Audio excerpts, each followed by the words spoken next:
নমস্কার বন্ধুরা, কেমন আছো? আশা করি ভালোই আছো। রকমারি ক্রিয়েশনে সবাইকে স্বাগত। আমিও ভালো আছি। চলো আজকে একটা নতুন রেসিপি নিয়ে চলে এসেছি। তোমরা প্রথম থেকে শেষ পর্যন্ত দেখতে থাকো, আশা করি খুবই ভালো লাগবে।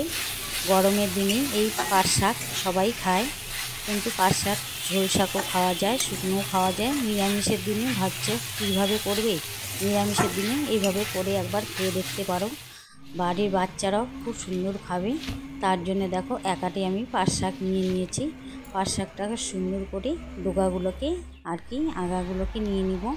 নিয়ে সুন্দর করে এখানে দেখো বাছা আমার হয়ে গেছে। সুন্দর করে বেছে নিয়েছি। নেওয়ার পরে এর মধ্যে একটু নুন দিয়ে দেবো। নুন দিয়ে এটাকে জল দিয়ে ভালো করে বেশি করে জল দিয়ে ডুবিয়ে একদম ভিজিয়ে রাখবো। ঠিক 10-15 মিনিটের মতো ভিজিয়ে রাখবো, যাতে পাট শাকের মধ্যে কিন্তু ছোট ছোট পোকা হয়, দেখবে ওই পোকাগুলো বেরিয়ে যাবে একদম।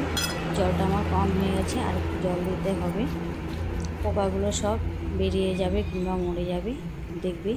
আর শাক যে কোনো শাকে দেখবে একটু নুন জলে ভিজিয়ে রাখবে, নাহলে পোকামাকড় থাকতে পারে।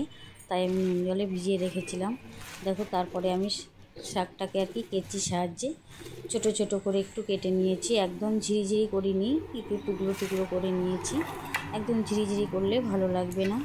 তার সঙ্গে একটা আলু আর কি লম্বা লম্বা করে কেটে নিয়েছি।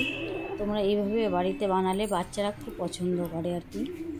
তার মধ্যে কড়াই বসিয়ে দিয়েছি, গ্যাস জ্বালিয়ে দিয়েছি। কড়াইটা গরম হওয়া পর্যন্ত অপেক্ষা করব। অলরেডি গরম হয়ে গেছে কড়াইয়ের মধ্যে তেল দিয়ে দিলাম। তেল দিয়ে এখন সুন্দর করে তেলটাকে ঘুরিয়ে ঘুরিয়ে গরম করে নেব।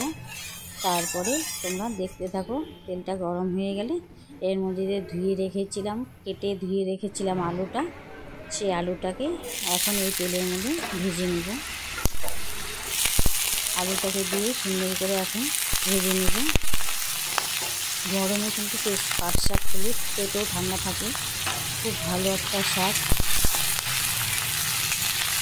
যারা নাকি বাড়িতে বাচ্চা কাচ্চা আছে খেতে চায় না পাট শাক, এইভাবে রান্না করে দিলে খুব আনন্দ খুশি মনে খেয়ে নেবে ওরা, বাচ্চারা।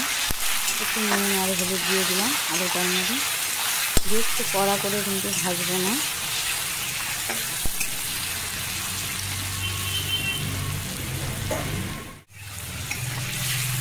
দেখো আলুটা কিন্তু আমার অনেকটাই ভাজা হয়ে গেছে।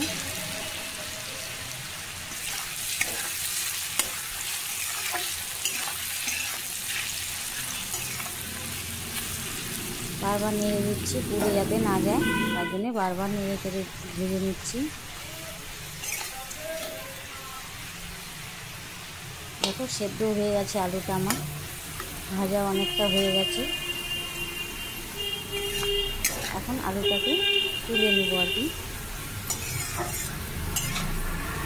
বারবার নেড়ে দিচ্ছি এই কারণে, যাতে ধরে না যায়, পুড়ে না যায় আলুটা, তাহলে কিন্তু রান্নাটাই নষ্ট হয়ে যাবে। এখন দেখো আলুটাকে তুলে নিই, একটা পাত্রের মধ্যে তুলে রাখছি। তুলে রেখে এই তেলের মধ্যে একটা শুকনো লঙ্কা, দুটো আর কি শুকনো লঙ্কা দিয়ে দিলাম, আর কিছুটা কালো জিরা দিয়ে দিলাম। কালো জিরে দিয়ে এই ফোড়নটা যতক্ষণ ভাজা না হবে অপেক্ষা করব। সুন্দর একটা গন্ধ বের হবে দেখবে। এই ভাজা হয়ে গেছে আমার। এর মধ্যে এখন কেটে রাখা পাট শাকটা দিয়ে দেবো। একদম সহজ পদ্ধতিতে, কোনো ঝামেলা নেই। নিরামিষের দিনে এইভাবে বানিয়ে খেতে পারো।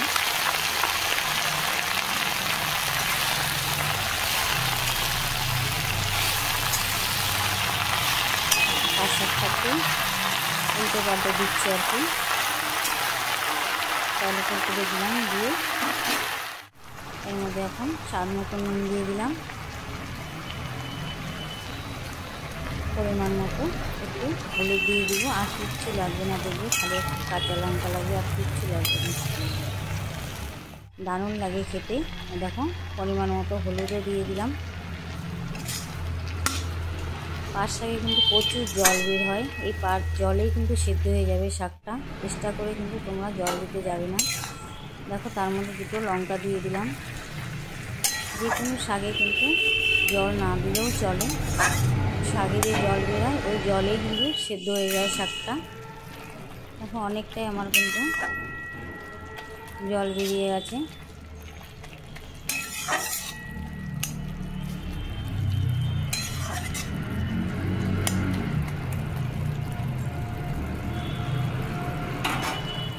শাকটা কিন্তু অনেকটা সেদ্ধও হয়ে গেছে আমার। পাট শাক হতে কিন্তু বেশি টাইম লাগে না, তোমরা কম বেশি সবাই জানো। এখন জলটাকে একটু শুকিয়ে নেব।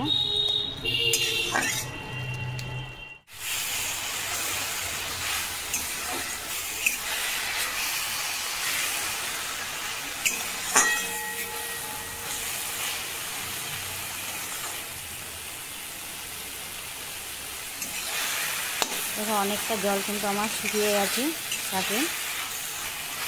এখন একটু ভাজতে হবে শাকটা, অনেকটা কাঁচা গন্ধ করবে।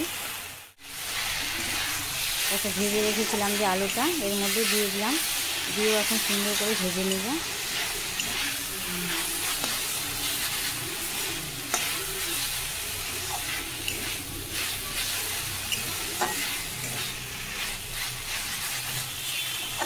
দেখো তলায় আমার লেগে যাচ্ছে, কিন্তু ভাজাটা অনেকটা হয়ে গেছে আমার।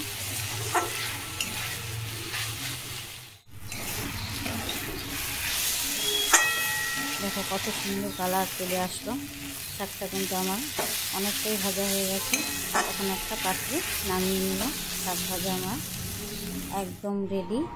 এইভাবে তোমরা বাড়িতে পাট শাক বানিয়ে নিরামিষের দিন খেতে পারো, দুর্দান্ত লাগে খেতে। বাড়ির বাচ্চারা তো আরও সুন্দর খেয়ে নেবে, খুশি মনে ওরা, কোনো ঝামেলা করবে না। আমার ভিডিওটা তোমাদের কেমন লাগলো অবশ্যই কমেন্ট করে জানিও। এভাবেই পাশে থেকো, আর দেখতে দেখতে ভিডিওটা একটা লাইক করে দিও, কমেন্ট করে দিও, আর প্রচুর প্রচুর শেয়ার করে দিও ভিডিওটা। আজকের মতো এখানেই রাখছি। সবাই ভালো থেকো, সুস্থ থেকো। টাটা বন্ধুরা।